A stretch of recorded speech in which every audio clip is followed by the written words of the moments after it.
বাংলাদেশে একজন ইমাম মেহেদি দাবি করেছেন, তার মৃত্যুর পর কিছু জনগণ তার লাশ পুরানো হয়েছে। এই বিষয়ে আপনার মতামত কি? আল্লাহ রসুল সাল্লাল্লাহু আলাইহি সাল্লামের হাদিস, ইমাম মেহেদি আসার পূর্বে 1000-এর বেশি ইমাম মেহেদির দাবিদার বের হবে। কত বললাম? 1000-এর বেশি ইমাম মেহেদির দাবিদার হবে। গত বছর আমাকে আপনার নদিয়া ডিস্ট্রিক্টের করিমপুর থেকে একজন ফোন করেছিল, আমাদের এখানে একজন ঘরে ঘরে মানুষকে বায়েত করছে, সে বলছে আমি ইমাম মেহেদি। আমরা তোমাদের ওখানে ফাটা বাস আছে, ফাটা বলে কেন? আমি ওকে 4 বাড়ি দাও, দেখো মাল বেরিয়ে যাবে। কি ভণ্ড নাকি? বাড়ি মারো। ইমাম মেহেদি সম্পর্কে একটা হাদিস শুনেলেন, ইমাম মেহেদি, আমি বলে গেলাম ইয়াসিন আমি ইমাম মেহেদি, এইভাবে ইমাম মেহেদি প্রকাশ হবে না। ইমাম মেহেদি একজন সাধারণ মানুষের মতো থাকবেন, দাড়িও থাকবে না, হয়তো প্যান্ট শার্টও পরবে, সাধারণ পোশাক পরবে। এক রাত্রির মধ্যে আল্লাহ তার পরিবর্তন ঘটাবেন। এক রাত্রির মধ্যে আল্লাহ পরিবর্তন ঘটাবেন। ক রাত্রির মধ্যে বললাম? এক রাত্রিতে। তারপরেই তিনি আত্মপ্রকাশ করবেন এবং তার আত্মপ্রকাশে আগে কিংবা সেই সময় তৃতীয় বিশ্বযুদ্ধ ঘটবে। ওই জন্য আমার মুসলমান ভাই, প্রত্যেকটা ভাইকে অনুরোধ করব, লাস্টে একটু ওয়াদা করুন, আমরা সবাই 5 ওয়াক্তের নামাজি হব ইনশাআল্লাহ। সবাই নামাজ পড়বেন, বলুন ইনশাআল্লাহ। আপনি সব সময় নিয়ত করবেন আপনার দ্বারা যেন কেউ উপকৃত হয়, ক্ষতি নয়। ক্ষতি করবেন না। কারোর উপকার করতে পারেন আর না পারেন, ক্ষতি অবশ্যই করবেন না। আজকে মুসলমান পিছিয়ে, তার মূল কারণ হচ্ছে একজন উস্তাকার যদি টাকাওয়ালা হয়, তার যদি ব্যবসা একটু বরকত হয়, পাশের উস্তাকারওয়ালা বলে কি করে হলো বলতো, তাহলে কি করে হলো, মানে ও কি করে ধ্বংস হয়, এই চিন্তাধারা শুরু হলো। রাসূল আকরাম সাল্লাল্লাহু আলাইহি ওয়াসাল্লাম এত সুন্দর ব্যবহার দেখিয়েছেন, রাস্তা দিয়ে পেরিয়ে যাচ্ছেন, আর একজন মুশরিকের বিটি, কাফেরের বিটি, হাতেম তায়ের বিটি, মাথায় কাপড় নেই, খোলা মাথায় যাচ্ছে। নবীজি সাল্লাল্লাহু আলাইহি ওয়াসাল্লাম নিজের মাথার পাগড়িটা খুলে হাতেম তায়ের বিটির মাথায় দিলেন। সাহাবীরা বললেন, ইয়া রাসূলুল্লাহ, এটা মুশরিকের বিটি। আল্লাহ নবী সাল্লাল্লাহু আলাইহি সাল্লাম ধমক দিলেন, এ আমার সাহাবীরা শোনো, আমি মেয়েদের মাথা ঢাকতে এসেছি, খুলতে আসিনি। জোরে বলুন সুবহানাল্লাহ। মেয়েদের মাথা ঢাকতে এসেছি, আমি মেয়েদের মাথা খুলতে আসিনি। আল্লাহ নবী সাল্লাল্লাহু আলাইহি সাল্লাম পর্দার মর্যাদা বললেন। মা আয়েশা সিদ্দিকা রাদিয়াল্লাহু তাআলা আনহা অনেক নেমখা, নবীজির বিবি ব্যবসা করেছিলেন না করেননি? করেছেন। সহি হাদিস। আল্লাহ রসুল সাল্লাল্লাহু আলাইহি সাল্লামের প্রথম বিবি হযরতে খাদিজাতুল কুবরা রাদিয়াল্লাহু তাআলা আনহা সেই যুগে আরব দুনিয়ার সবথেকে বড় ব্যবসায়ী ছিলেন, সবথেকে বড় ব্যবসা করেছেন। কতদিন পর্যন্ত করেছেন? যতদিন পর্যন্ত পর্দা ফরজ হয়নি। রাসূলের হাদিস, যেদিন থেকে পর্দা ফরজ হলো সেই দিন থেকে নবী এবং সাহাবীর বিবিদের পায়ের নখটা পর্যন্ত আর কেউ দেখতে পায়নি। জোরে বলুন সুবহানাল্লাহ। যেদিন থেকে পর্দা ফরজ হয়েছে, তোমার বিবির খাবার দাবার পর্দার ব্যবস্থা তুমি করবে। মেয়েরা শিক্ষা নেবে পর্দার সহিত, মেয়েরা শিক্ষা নেবে সেই জায়গায় যেখানে শুধুমাত্র মেয়েরাই শিক্ষাদান করে। আপনি কলকাতায় নিজের স্ত্রীকে ডাক্তার দেখাতে গেলে আগে আপনাকে খোঁজ নিতে হবে গাইনিক ডাক্তার কে আছেন। একটা মেয়ে ছেলে ডাক্তার, আপনাকে লেডি ডাক্তার খুঁজতে হবে আগে, লেডি ডাক্তার খুঁজতে হবে। যদি অগতে পড়ে স্ত্রীর শরীর খুব অসুস্থ, লেডি ডাক্তার নেই, তখন আপনি দেখাতে পারবেন। বাধ্যতামূলক ওটা, যাতে স্ত্রী মারা না যায়, জান বাঁচানো ফরজ। আমার বন্ধুগণ, আমার ভাই, ওই জন্যে মায়েদিকে অনুরোধ করব, তোমরা নিজেদের শরীরকে ঢেকে নাও, নিজেদিকে পর্দা করে নাও, পর্দার মধ্যে এসো। আর আমার যুবক দিকে বলছি, আজকে দুঃখটা কোথায় জানেন? একটা মেয়ের বাপ সে যখন ছেলের বিয়ে ঠিক করতে যায়, মেয়ের বাপ ছেলের ইনকাম দেখে না, ছেলে মুমিন এটা দেখে, ইনকামটা আগে দেখে। ছেলে কি করে বলে দিল, এই তো দেখছো আমার ব্যবসা আছে, কাপড়ের ব্যবসা, ওর একটা ভাগ আছে, আমার একটা দু ভাই, ওর একটা ভাগ আছে। এই দেখলে হ্যাঁ 2 কোটি টাকা ভাগ পাবে, তাইলে দিয়ে দে। ছেলে আর পরে গাঁজা খাকার মদ খা, কোনো অসুবিধা নেই। আমার এক আত্মীয় আমাকে বললে, হুজুর আমার মেয়ের জন্য একটা ছেলে দেখে দিবেন। আমি বললাম আমার অনেকগুলো ছাত্র আছে আলেম হাফেজ, বিয়ে করবে না। কাকে করবি? ওই যে মৌলবীকে বিয়ে করবে। মানে তাহলে একে করবি গুটকা খোরকে, গাঁজা খোরকে, চুলটা শুয়োরের মতো কেটেছে তাকে করবি? এদিকে করবে। আমার বন্ধুগণ, আমার ভাই, দুঃখ তো ওইটাই যে আপনি আপনার মেয়ের বিয়ে দিচ্ছেন, তার পরিবারে নামাজ আছে কিনা এটা দেখছেন না, ছেলেটা নামাজি কিনা দেখছেন না, ছেলের পয়সা কত আছে এটা দেখছেন। আপনি আপনার ছেলের বিয়ে দিতে যাচ্ছেন, দেখবেন বিয়ে দিতে গেছে ছেলের, মেয়েকে দেখতে গেছে, এমন চাদর ঢাকা দিয়ে এসে বসবে, ওন্না ঢাকা দিয়ে, মনে হবে একদম আব্দুল কাদের জিলানি। ওরে বাপ, আসসালামু আলাইকুম। ই মনে মনে করলে আচ্ছা ওলি বৌমা পাবো আমি। ওয়ালাইকুম সালাম। বলছে মা নামাজ পড়ো? জি। মা কোরআন পড়ো? জি। আর যেদিন থেকে বিয়ে হয়েছে আর জীবনে কোরআনটা খুলেনি। ঠিক বললাম না ভুল বললাম? আর তার শ্বশুর শাশুড়িও জিজ্ঞেস করে না কোরআন পড়েছো কিনা। ওই জন্যই তো আপনার রোগ হয়েছে, আপনি মৌলবি খুঁজে বেড়াচ্ছেন, কিন্তু আপনার জানা নেই যে আপনি যদি 5 ওয়াক্তের নামাজি হন, আপনার বাড়িতে কোরআনটা রাখা আছে, রোগের সমস্ত রোগের শিফা আমার রাসূল সাল্লাল্লাহু আলাইহি সাল্লাম বলেছেন সূরা ফাতিহা। জোরে বলুন সুবহানাল্লাহ। সূরা ফাতিহা হচ্ছে সমস্ত রোগের শিফা। 11 বার সূরা ফাতিহা পড়ুন, পানিতে দম করুন, পানি পান করুন, আমার আল্লাহ চাইলে শিফা পাবেন। জোরে বলুন সুবহানাল্লাহ। আপনি মৌলবি খুঁজে বেড়াচ্ছেন কেন? আজকে তো বড় দুঃখ লাগে, বাপ মরে গেছে, বেটার ক্ষমতা নাই বাপের কবর জিয়ারত করি, বাপের জন্য দোয়া করি, ফজরের নামাজ পড়ে মসজিদের দরজায় দাঁড়িয়ে আছে, কেন? ও হুজুরকে চাপিয়ে নিয়ে যাবে কবর জিয়ারত করতে, ওর ক্ষমতা নাই। আপনারা যারা বাবা আছেন তাদেরকে বলে যাই, জিন্দেগিতে 3টে মারাত্মক সদকা করে যাবেন। জোরে বলুন ইনশাল্লাহ। কটা? 3টে।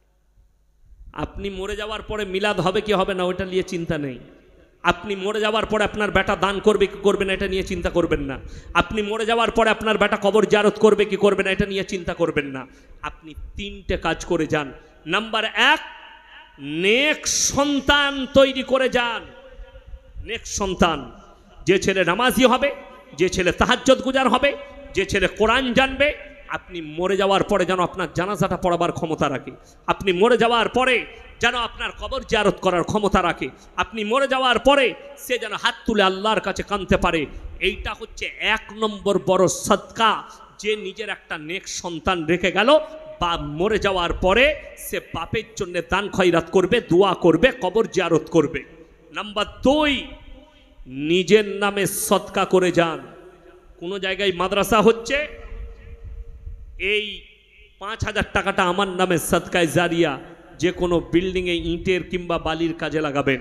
আপনার গ্রামে মসজিদ হচ্ছে, সামনের কাতারে 2টো মার্বেল পাথর আমি দিচ্ছি, সদকায়ে জারিয়া, কিয়ামতের সকাল পর্যন্ত নেকি পাবেন।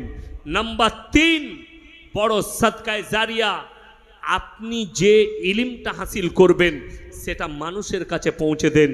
ইয়াসিন সাহেবের কাছে শুনে গেলেন, ইয়াসিন সাহেব বলল শিরিক করা চলবে না, শিরিক করা বড় পাপ।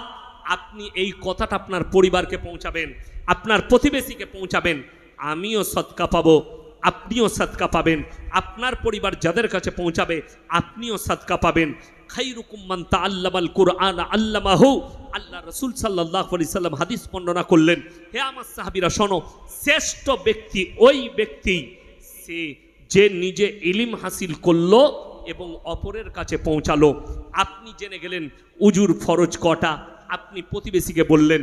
আপনি জেনে গেলেন গোসল কিভাবে করতে হয়, আপনার পরিবারকে শিখালেন, প্রতিবেশীকে শিখালেন, বন্ধুকে শিখালেন। আপনি জেনে গেলেন আজান দিলে আজানের জবাব দিতে হয়, আজানের পরে দোয়াটা এটা, পায়খানায় যাবার দোয়ার এটা।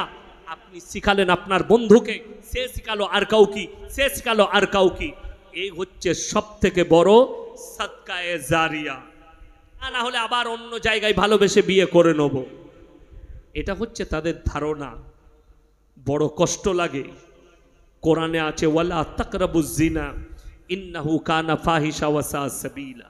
আল্লাহর কসম, হে আমার মুমিন বান্দা, আমার মুমিন ভাই, তোমরা শোনো, আল্লাহ মুমিনদের কথা বলেছেন। হে আমার নবী, মুমিনদের মারাত্মক আখলাক, ওয়াল্লাযীনা হুম লিফুরুজিহিম হাফিজুন, তারা যেন নিজেদের লজ্জা স্থানে রক্ষণাবেক্ষণা করে। হে আমার যুবক, হে পুরুষ, তোমার যে যৌবনটা আছে ওটা তোমার স্ত্রীর আমানত, তোমার স্ত্রীর হক। আর মায়েরা শোনো, তোমার যে যৌবনটা আছে, যাতে যুবতী হোক আর বিবাহিত হোক, তোমার যে যৌবন এটা তোমার স্বামীর জন্য আমানত, তোমার স্বামীর হক। তোমরা পরকীয়ায় লিপ্ত হইও না, পরকীয়ায় লিপ্ত হয়ে জিনায় লিপ্ত হইও না। আমাদের অনেক যুবকরা মনে মনে ভাবে জিনা করা মানে শারীরিক মিলন। না, শুধু শারীরিক মিলনটাই জিনা নয়, হাতের জিনা, চোখের জিনা, কানের জিনা, মুখের জিনা, নফসের জিনা, পায়ের জিনা, শারীরিক জিনা, নিজের নফসের খায়েশ মিটানো, এটা একটা জিনা। যদি বলেন হাতের জিনা কি, একটা পর নারীকে খারাপ নিয়তে স্পর্শ করার নাম হচ্ছে জিনা। আপনারা অনেকে শেক্সপিয়রের নাম শুনেছেন, শুনেছেন না শুনেননি? অনেকগুলো বই লিখেছে। তার একটা উক্তি পড়লাম, সে বলেছে একটা মেয়ে আর ছেলে কখনো বন্ধু হতে পারে না। আপনার ছেলে যদি বলে অমুকের মেয়ে আমার বন্ধু, ছেলেকে জুতো করে পিটান, কখনো বন্ধু হতে পারে না। আপনার মেয়ে যদি বলে অমুকের সন্তান আমার বন্ধু, আপনার মেয়েকে জুতো করে পিটান। একটা ছেলে আর মেয়ে কখনো বন্ধু হতে পারে না। তাদের সম্পর্ক একটাই হবে। কেমন? যেমন চুম্বক আর লোহার সম্পর্ক, যেমন আগুন আর মোমের সম্পর্ক। ওই সম্পর্কই হচ্ছে একটা পুরুষের আর একটা নারীর, একটা যুবকের আর যুবতীর। কষ্টটা কোথায় লাগে শুনেলেন?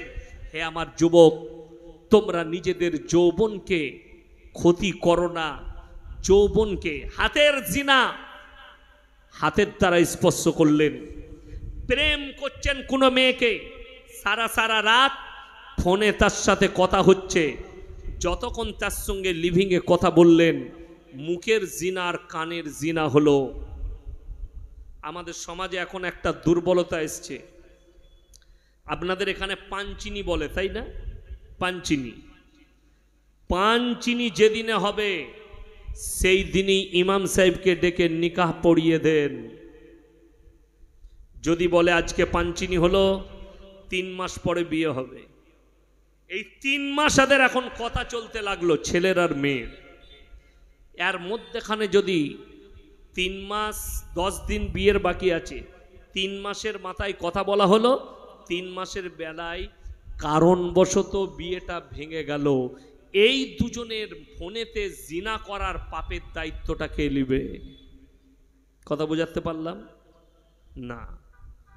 দিন ঠিক হয়েছে, পছন্দ হয়েছে, পাঞ্চিনি হবে। আপনারা পাঞ্চিনি বলেন, যদিও শরীয়তে পাঞ্চিনি বলে কোনো জিনিস নেই, আপনারা করছেন।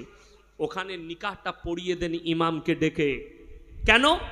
পাপ থেকে বাঁচার কারণে। আমার বর্ধমান জেলার খবর, কোন জায়গার বলবো না, রেকর্ডিং হচ্ছে, তারা লজ্জা পাবে। বিয়ের দিনে প্যান্ডেলে খাওয়া দাওয়া চলছে, বরযাত্রী এসছে জামাইয়ের সঙ্গে, একজনের সঙ্গে মাংস নিয়ে ঝামেলা, উ চালিয়ে দিয়েছে বালতি, উ চালিয়েছে চামচ, বিয়ে ভেঙে গেল। একদম সত্য ঘটনা বলছি, বিয়েটাই হয়নি, ভাইরাল হয়েছে। এরপর বলুন, এই 3 মাস ধরে ছেলে মেয়ে যে পাপগুলো করেছে ফোনের মাধ্যমে, এই পাপের ভারটা কে নিবে? বাপ আর মা, তার পরিবার। ওই জন্যে আমাকে একজন ভদ্র মহিলা ফোন করে বলছে, হুজুর আমার আব্বা মা বিয়ে ঠিক করেছে। আমরা আলহামদুলিল্লাহ, করে লাও। বয়স কত? বলে আমার বয়স 21 বৎসর, আমাদের বর্ধমানে। আমি করে লাও। বললেন না হুজুর, একটা মশলা জিজ্ঞেস করলেন। মশলা কি বল? আদা রসুন পেঁয়াজ যা বলবি সব জানি আমি, মানসাই পড়েছি, রান্না করতে জানি। তো বলছে না হুজুর, আমি একজনকে প্রেম করি, তাকে বিয়ে করা যাবে না?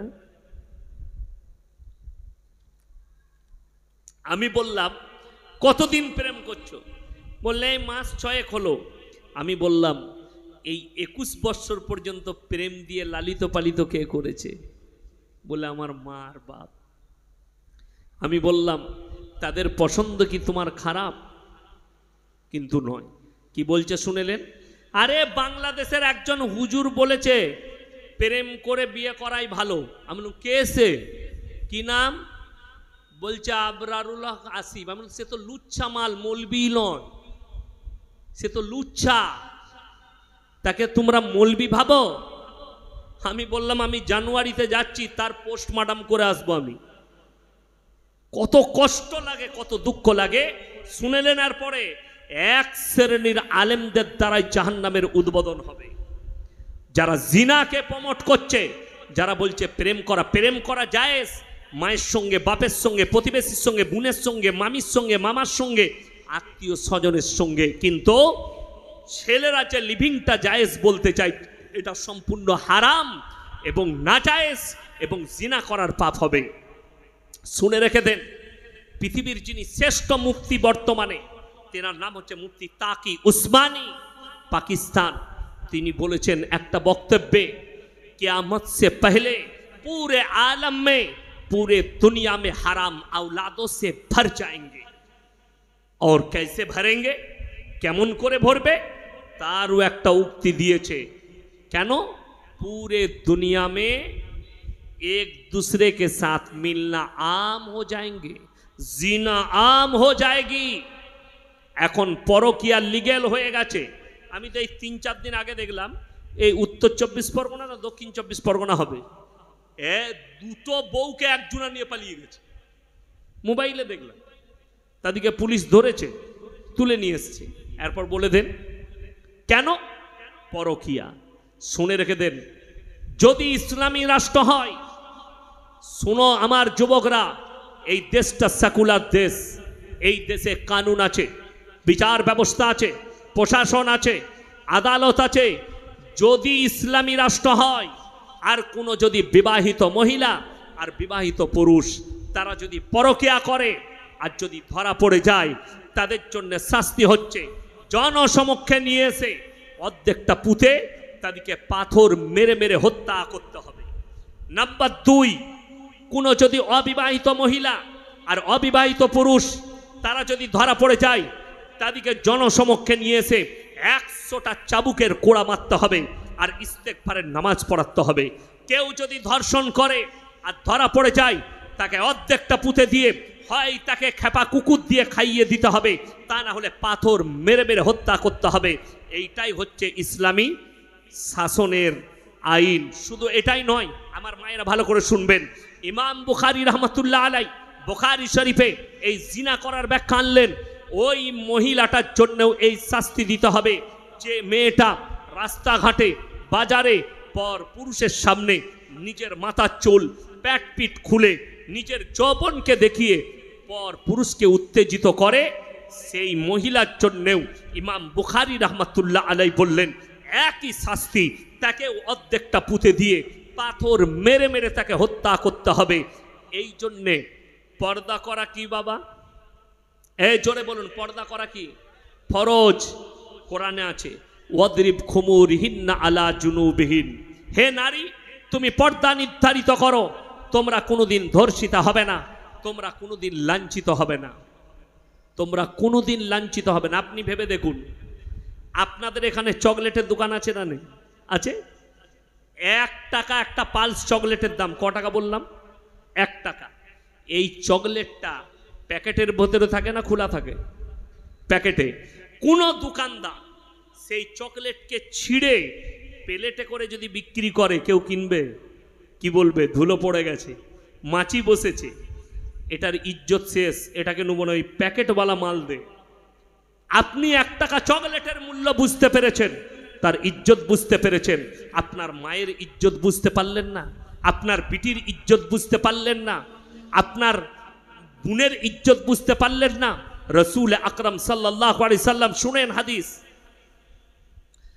এই দোয়া করে না, আল্লাহ তুমি ওকে আরো বড় লোক করে দাও। আমি তো দোয়া করি জলসায় জলসায়, বহু জায়গায় বলি, আল্লাহ এই কলকাতার আকড়া, চন্দননগর, মিটিয়া বুরুজের দাতাদের তুমি মালে বরকত দাও। আপনাদের টাকায় পশ্চিমবাংলার প্রত্যেকটা মাদ্রাসা 6 মাস খালি এই আপনাদের টাকাই চলে। আমিও রমজান মাসে আসি মিটিয়া বুরুজে, এই আসার সময় ওখানে দাঁড়িয়েছিলাম আমি, আমার সঙ্গে জাহাঙ্গীর ভাইয়ের সঙ্গে দেখা হলো, হাজি জাহাঙ্গীর লস্কর পাঁচুড়ের। বললে হুজুর কোথায়? আমি ওখানে জলসাই যাচ্ছি। আমার খুব কাছের মানুষ, অন্তরের মানুষ, খুব কাছের আমার বন্ধুগণ, আমার ভাই। ওই জন্য সকলকে অনুরোধ করব যে 5 ওয়াক্তের নামাজি হন, আর চেষ্টা করবেন আমার দ্বারা যেন কেউ ক্ষতিগ্রস্ত না হয়। কিয়ামত কাছে চলে এসছে, দোরগোড়ায় পৌঁছে গেছে, আর বেশি দেরি নেই। আলামতগুলো আপনারা দেখতে পাচ্ছেন, কিভাবে মানুষের কাছে মানুষকে হত্যা করাটা একদম স্যাম্পল হয়ে গেছে, জিনা আম হয়ে গেছে, হারাম আওলাদে ভরে যাচ্ছে। দেখবেন এখন যেটা বেড়েছে, লোকের বউকে নিয়ে পালিয়ে গিয়ে অনেকজনা ঘর করছে, জায়েজ মনে করে, হালাল মনে করে, অথচ এটা শরীয়তে সম্পূর্ণ হারাম, সম্পূর্ণ অবৈধ। যতক্ষণ পর্যন্ত তার আগের স্বামী তালাক না দিচ্ছে, ইদ্যত পালন না করছে 3 মাস 10 দিন, সে অন্য পুরুষ গ্রহণ করতে পারবে না। আর যদি কেউ নিয়ে পালিয়ে যায় কারুর স্ত্রীকে, 1000টা মৌলবি যদি এক কাছে হয়ে নিকাহ পড়ায়, আল্লাহর কসম নিকাহ হবে না, হারাম আওলাদ হবে। যদি বাচ্চা জন্ম নেয়, যতদিন তার সঙ্গে থাকবে জিনা করার পাপ করা হবে। ওই জন্য আপনারা আমার জন্য দোয়া করবেন, আমি আপনাদের জন্য দোয়া করি, আমার মাদ্রাসার জন্য দোয়া করবেন। আমি আপনাদের সন্তানদের জন্য, শুধু অনলি ফর মেয়েদের জন্য একটা বড় মাদ্রাসা তৈরি করছি। নার্সারি স্কুল থেকে একবারই মলনা পাস, মুফতি পাস পর্যন্ত হবে, এবং ক্লাস 10 পর্যন্ত থাকবে, মাধ্যমিক পর্যন্ত স্কুল থাকবে, স্কুল প্লাস মাদ্রাসা, আধুনিক শিক্ষা দিয়ে। একটা মা যতক্ষণ পর্যন্ত দিনদার না হবে, সে তার সন্তানকে দিনদারভাবে শিক্ষা দিতে পারবে না। ওই জন্যে আমাদের সর্বক্ষণ চেষ্টা করতে হবে মা যেন পারদানসিবা হয়, দিনদার হয়। তাই আপনারা আমার মাদ্রাসার জন্য দোয়া করবেন। যে মাদ্রাসা করছি, কাজ শুরু হয়ে গেছে, আমি রমজান মাসে আসবো আপনাদের কাছে মিটিয়া বুরুজে। এখন মোটামুটি যে যা টাকা দিচ্ছে কাজ করছি, কাজ চলছে, খুব জোর কদমে কাজ চলছে। আপনারা দোয়া করবেন আমার জন্য, আমার আব্বাজির জন্যে। আমি যে মাদ্রাসা প্রতিষ্ঠান তৈরি করছি, সেই প্রতিষ্ঠানের জন্যে আপনাদের জন্য দোয়া রইল। আপনারা আমার জন্য দোয়া করুন। লাস্টে একটা ছোট্ট গজল শুনিয়ে আমি আমার জলসা শেষ করে দোয়া করব। ছোট্ট গজল শুনিয়ে, হে কুফা ওয়ালো,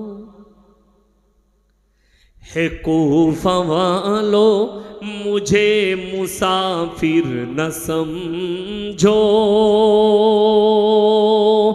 मैं आया नहीं हूँ, बुलाया गया हूँ। है कूफा वालो मुझे मुसाफिर न समझो, मैं आया नहीं हूँ, मुझे बुलाया गया हूँ। मुझे मेहमान बनाकर सताया गया हूँ, मैं रोया नहीं हूँ, मुझे रुलाया गया हूँ। मुझे मेहमान बनाकर सताया गया हूँ, मैं रोया नहीं हूँ, मुझे रुलाया गया हूँ।